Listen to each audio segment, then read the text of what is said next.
Professeur Mareik fait partie intégrale des œuvres complètes de mon maître Pierre Fedida. Notre activité scientifique actuelle est un hommage à Pierre Fedida. C'est une rencontre scientifique de haute qualité. Tout part avec elle et avec Pierre du Centre d'études du vivant qui a abouti à notre MAS, modèle analytico-systémique. Cher Mareik va nous parler de la recherche clinique transdisciplinaire, intégration de la psychanalyse et la psychologie clinique.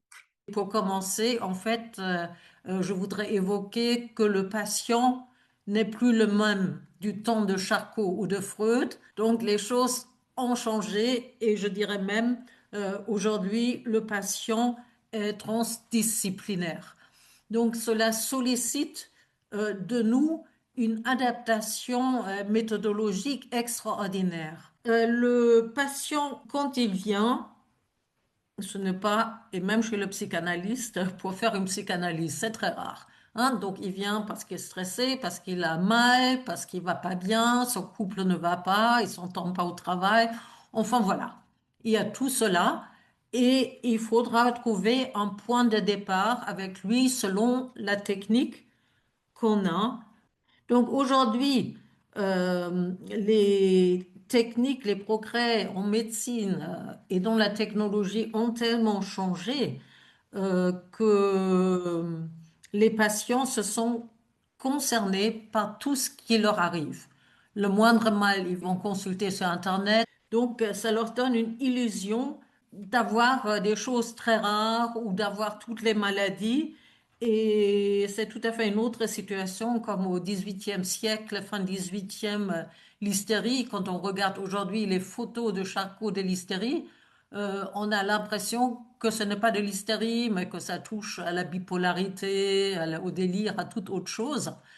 Et quand on pense dans les années 80-90, on a découvert avec grand étonnement les états limites. Les états limites, ce sont des états qui n'ont pas pu être délimités.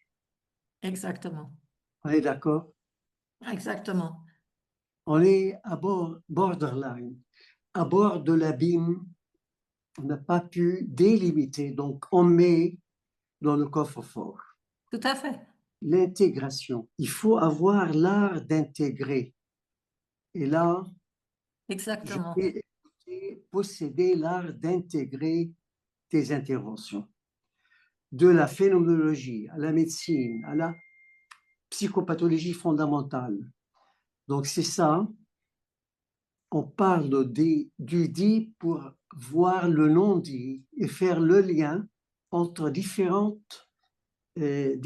côtés, différentes dimensions que le patient vient nous présenter. Absolument. Et je vois un peu ton travail dans ce registre. Qui est tout à fait la base que Pierre et Mareik ont construit, tout à fait.